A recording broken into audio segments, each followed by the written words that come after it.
We stand perpetually at the edge of tomorrow, doesn't it feel that way?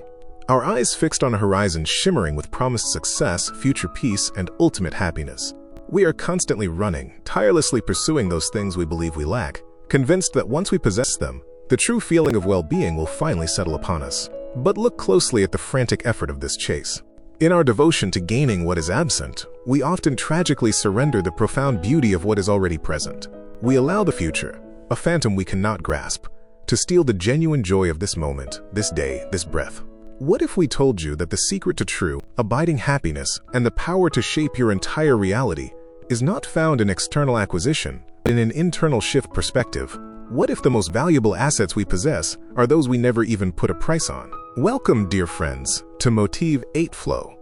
Today, we embark on a powerful two-part journey guided by ancient wisdom, a journey that promises to redefine how we perceive wealth, suffering, and the incredible latent power residing in our own mind. We will share profound stories that ask us to pause our endless striving and reflect deeply on the current moment, the one supreme, irreplaceable time we have, because this time, this now, will never return to us. If we can truly grasp the lessons laid out before us today, we can stop chasing shadows and begin to live fully, successfully, and peacefully in the light of our present truth. Let us begin with a story of a search for happiness, a search that leads to a monumental discovery about what truly matters. Part 1. The Illusion of Wealth. Long ago, in a bustling ancient city, there lived a man consumed by the bitter sting of poverty. He was perpetually distressed, his days marked by the struggle for even the smallest sustenance. Whenever he encountered the affluent, those who lived in ease, enjoying the abundance of life, a deep, painful resentment would rise within him. He would whisper prayers, heavy with complaint. Why, O divine, have I been made so poor? Look how these rich people enjoy their days, wasting fortune while I earn even for a single coin. Grant me wealth. Let me know that profound comfort of having everything I need. One day, as he lamented his misfortune aloud, a wise Buddhist monk passed by. The monk, hearing the man's misery, paused and asked him gently, "My friend, why this deep distress? What burden causes you such grief?" The poor man poured out his heart, detailing his hunger, his loneliness, his desperate desire for riches. He pleaded with the monk, "Revered Guru, please, is there any path, any immediate method by which I can become wealthy and ensure I never lack anything again?" The monk studied the man thoughtfully. "Come with me," he simply said. The blind magnate. The monk led the poor man not to a temple, but to the majestic house of a wealthy man. The sight of the opulent home stunned the poor man. His eyes widened with awe and envy. "Guru," he exclaimed, "to possess such wealth I would sacrifice anything. What endless pleasure must fill these halls?" The monk smiled faintly. "That is precisely why we are here." They were ushered in to meet the master of the house. The monk asked the wealthy owner directly, "You possess immense fortune, a magnificent home, and every luxury. Are you then a happy man?" The rich man's face fell into a profound sorrow. "Happiness?" he asked mournfully. "What happiness can wealth bring? I was born without sight. I am blind. How can a blind man know joy? Joy belongs to those who possess the gift of eyes, who can gaze upon this magnificent world, who can behold its beauty and their loved ones. I would give all my fortune, all this immense wealth, if only I could see, even for a few fleeting moments, to look upon my parents, my relatives, my friends. I am ready to sacrifice everything for that sight. I am perhaps the most miserable soul alive." At this moment, the monk turned to the poor man. "Look," he offered, "you have a tremendous opportunity. You can trade your eyes, your ability to see, for this man's entire fortune. You would become rich. You would gain the happiness you seek, and this man would gain the sight he so desperately desires. What do you say?" The poor man recoiled in horror. "No, Guru. What are you suggesting? What good would all the wealth in the world do me if I were blind? No, I will not give up my eyes." The monk persisted gently. "Think carefully. An opportunity like this may not come again." The poor man was resolute. "If you have another path, please guide me. Otherwise, I must return home." The monk conceded. "Very well. If you cannot part with your sight, let us explore another way." The crippled millionaire. They proceed onward. The monk leading the poor man to the mansion of a second wealthy man, a residence even more sprawling and magnificent than the first. The poor man gasped, completely overwhelmed by the scale of the luxury. "I have never seen a house so spectacular." They met the master of this grand abode. The monk posed a familiar question. "Surely, such immense wealth, this breathtaking home, and every conceivable comfort, you must be a man of great happiness?" The second rich man sighed, his voice thick with dejection. "Happiness? How can you speak of happiness? You know well that my hands are useless. I'm an invalid. All the visible fortune, it is meaningless. It cannot restore my function. If I could, I would trade every luxury, every coin, just to have the use of my hands back. I would rather have been born poor, yet whole. Why did destiny cripple me?" No one could be more miserable than I. Once more, the monk turned to the poor man. Here's another chance, friend. You don't have to give up your eyes this time. Would you be willing to trade your two functioning hands for all the boundless wealth of this man? The poor man shook his head immediately. Master, what purpose would this fortune serve if I were disabled? I could not use it. No, I cannot live without my hands. He then asked the monk almost desperately, is there no wealthy person whose body is entirely sound, who also possesses boundless riches? The heartbroken lord. The monk took the poor man's hand and led him to a third and final destination, a palatial estate, a veritable fortress of luxury. The poor man, now filled with hope, spoke confidently to the monk. This man must surely be happy. Look at his magnificent palace, his endless riches, his comforts. His life must be pure bliss. They approached the lord of the palace. The monk greeted him and spoke. Sir, your life must be filled with joy. Blessed as you are with this lavish palace, great wealth, and every convenience. Surely your days are spent in contentment? The wealthy lord looked upon them, and his face was contorted by acute, searing pain. Joy? What joy? He cried. I am racked with agony. I believe I am the most unhappy person in the world. My own wife betrayed me. She left me for another man, a man even richer than I am. Now I understand a terrible truth. Wealth alone cannot purchase happiness or ease suffering. When the heart is broken, what good is a palace? The poor man whose wife remains loyal and faithful is infinitely happier than I. The pain and rage in his voice were palpable. I have made a decision, the Lord confessed, his voice dangerously low.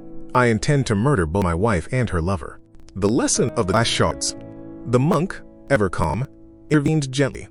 Before you take such a drastic step, please, would you provide a meal for us? Arrange for food, and also bring us some shards of glass. The wealthy lord, accustomed to honoring spiritual men, agreed instantly, though he was baffled by the strange request for glass. He arranged the meal and returned with the food, the poor man, the monk, and the glass.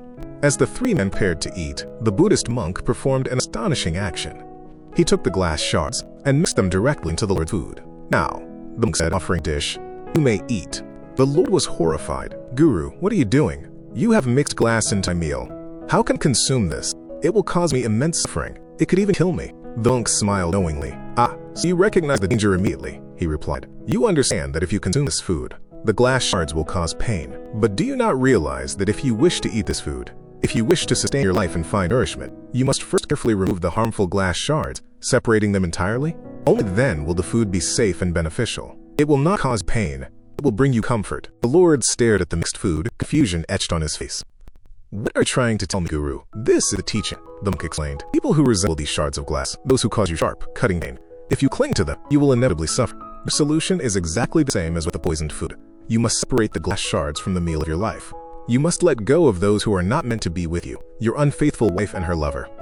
Forget them. Focus on what you still possess, on those who are present and loyal. The monk continued, his voice filled with compassion. You already hold key to happiness.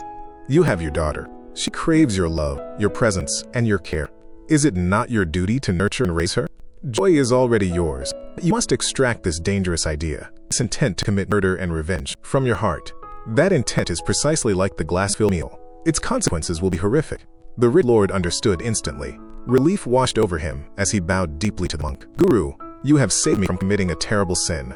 I am eternally grateful. The essence of true wealth. The monk and poor man departed. As they walked, the poor man pondered the three encounters. Guru, he asked, does happiness truly exist anywhere? Is there no one who is truly content? The monk challenged him. My friend, why are you not happy? The poor man struggled to answer. The monk explained the core delusion that binds all of us. You are unhappy because you yearn only for what you do not possess. He reviewed the three encounters. The first rich man had limitless wealth, a healthy body, but lacked eyes. He fixated only on his blindness, unable to enjoy the reality of his financial success or physical health. The second had sight and wealth but lacked hands. He lamented his disability, unable to appreciate the gifts he did possess. The third had his health, his wealth, and his sight, but he was consumed by the heartbreak of betrayal, by clinging to a woman who was drawn only to money and could never truly be faithful. He ignored the love and loyalty of his daughter, the real, tangible good in his life. Wealth or poverty has no bearing on true joy or sorrow, the monk stated unequivocally. The one fundamental reason for our perpetual misery is this. We relentlessly chase after what is absent from our lives, while failing to acknowledge, celebrate, or utilize the abundance we hold in our present moment. We live trapped in the contemplation of the future, or paralyzed by the shadows of the past. And all this spiritual error, this confusion, happens on the soil of the present. This is why we can never truly experience joy. The precious time of the present moment simply evaporates, squandered by longing and distraction. The monk then posed the ultimate question to the poor man. Tell me, do you suffer from even one of the sorrows of those three wealthy men? The poor man reflected deeply, then replied, No, Guru, I do not share any of their specific pains. Then why, the monk asked gently, are you unhappy? The poor man admitted he still felt the desire to earn wealth and improve his future. Should I simply accept my poverty? Should I not aspire to change my circumstances? The monk smiled profoundly. Embrace the joy of this current moment, this very instant, he advised. In the present, perform the necessary actions, your karma, that will ensure a brighter future. But waste no time agonizing over things you lack today. Enjoy what you have, work diligently for what you seek, and understand that the fruit of your labor belongs to the future. Do not fret over that fruit. If you worry about the results, you will never find peace, no matter the circumstances. Focus your mind and efforts only on today, and act with dedication. The poor man finally understood. He realized that compared to the three magnates, he possessed vast, priceless treasures. His healthy eyes, his strong hands, his whole body. These were assets far more precious than money could ever buy. He bowed in deep gratitude and returned home, determined to live fully in the joy of his present existence. Part 2. The Master and the Gatekeeper. The story of true wealth leads us directly to the source of all our actions, all our suffering, and all our successes. The incredible mechanism of our own mind. Ancient masters taught that if we can truly understand the enigmatic relationship between the conscious mind and the subconscious mind, we hold the key to effortlessly achieving the most difficult goals in life. We unlock a methodology for success that moves far beyond mere willpower. Consider this fundamental truth revealed by the ancients. Our conscious mind possesses only one unit of power, yet our subconscious mind, the sleeping giant within, holds 9 times that power. The subconscious mind is the silent engine that regulates our entire physical and emotional existence. The conscious mind, the rational part of our brain, is the domain of logic, analysis, and debate. It processes thoughts and immediate emotions. But the subconscious mind operates entirely differently. It does not argue, it does not reason. It simply absorbs the information given to it by the conscious mind and translates it into reality. This is why, moment by moment, we are fundamentally shaped by the quality of the thought we introduce into our inner world. Have you ever wondered why one person seems utterly plagued by poverty and sorrow, while another enjoys a life brimming with prosperity and peace? Why does one live in fear, while another walks in faith? Why does one strive tirelessly only to fail, while another achieves great success with seemingly minimal effort? The answer, we are taught, lies in the quality of the messages we implant in our subconscious self. If our conscious thoughts are filled with affirmation, I am capable, I will succeed, only good things happen to me, then that is precisely the reality the subconscious will manufacture for us. Conversely, if we persistently sow seeds of negativity and limitation, if we harbor bad thoughts, our lives will fill with frustration, failure, endless disappointment. If we desire to harness this monumental power, to truly control our destiny and achieve any objective we set, we must first learn how this inner dynamic operates. The Mansion and the Watchman. A renowned guru, teaching his disciples one evening, explained the complex relationship between the mind's two halves. Our mind, he said, is partitioned into 2 distinct entities, the conscious mind and the subconscious mind. The conscious mind is the gatekeeper, the watchman. It stands guard at the entrance, but the subconscious mind is the master, the owner of the mansion. It controls all the operations within. The guru told a story to illustrate his point. Imagine a grand, majestic mansion owned by a wealthy lord. At the gate, a faithful guard is always posted. Sometimes, the master within the house, the owner, causes great chaos, loud noises, and disturbances that echo throughout the neighborhood. The neighbors, frustrated by the lack of peace, rush to the gate and confront the watchman. Stop this noise, they demand. How can you live peacefully with such commotion? Your master is destroying the tranquility of the whole street. The watchman replies, frustrated himself. I know this noise is terrible, and it disturbs my peace too. But I am just the guard. I only perform my duty here. The chaos originates inside, with the master himself. Go talk to him. The neighbors, realizing the guard's powerlessness, often give up. They recognize that the watchman is only carrying out his role. The true source of the trouble is the master, who occasionally steps outside to cause trouble and then retreats back into the mansion. Yet, consistently, the people suffering come back and chastise the powerless gatekeeper. The guru asked his listeners, will this approach solve the problem? The disciples answered that no, the only resolution is to communicate directly with the master who causes the disturbance. The gatekeeper is simply doing his job. He cannot dictate the master's actions. Bypassing the gatekeeper. This is precisely how we function, the guru confirmed. Our conscious mind is the gatekeeper. It knows all the rules. It knows that anger is detrimental, that destructive words are harmful, that lustful thoughts and laziness are wrong. It knows these negative impulses, these vicars, will lead to our downfall. But the gatekeeper is powerless to stop them. The chaos is caused by the master inside, the subconscious mind, which effortlessly executes the actions and thoughts that destroy us. We often find ourselves trying to lecture the gatekeeper, don't we? We tell ourselves, I must wake up on time. I must focus on my work. I must stop wasting time. I must reach my goals. We feel convinced that we have finally understood, that we will change our lives and achieve success. Yet, moments later, we realize nothing fundamental has shifted. Why? Because, in our profound lack of self-awareness, we consistently address the conscious mind, the gatekeeper, while neglecting the subconscious mind, the master. Our intellect, our conscious awareness, understands right from wrong, what must be done and what must be avoided. But those vital instructions remain confined to the intellect, the watchman's post, and never penetrate the inner halls where the master, the subconscious, resides. The problem is analogous to watering a plant. We desire the fruit, the beautiful success, the abundance. We know that water brings life, so we water the plant. But instead of watering the roots, we foolishly sprinkle water only on the leaves and the branches, believing the plant will flourish. That surface-level action never penetrates the depth required to bear fruit. We do the same with our minds. We attempt surface-level change, ignoring the deep roots of our subconscious programming. The key to the master's chamber. The crucial question then arises, how do we bypass the gatekeeper and deliver our essential messages, our deepest desires for success and peace, directly to the master, the powerful subconscious mind? The guru explained that because the subconscious is 9 times stronger once our message is received there, any goal, any wish can be achieved. The ancient method involves understanding the gatekeeper's primary function. The conscious mind is a guard. It specializes in logic and argumentation. It is always deployed for our protection. If we attempt to send a new message, a new command for success or change, the conscious mind immediately starts to question, doubt, and argue. It will not permit the message to reach the master until it is fully convinced, or until it is entirely neutralized. This resistance is why most of us fail to communicate a clear, clean message to our subconscious. The subconscious mind does not debate. It merely requires clear, unambiguous instruction upon which it can act. This clear transmission can only happen when the conscious mind is completely quiet, when it is truly at rest. Think of a hypnotist. When a psychologist or hypnotist seeks to uncover hidden memories or instill new instructions, they first put the subject's conscious mind to sleep. They might use a simple device like a swinging pendulum for sustained focus until the individual drifts into a trance-like state, entirely bypassing the logical, argumentative gatekeeper. With the gatekeeper asleep, the psychologist can then walk right into the mansion and converse freely with the master, the subconscious, extracting information or planting new programming at will. The spiritual masters understood this mechanism long before modern psychology.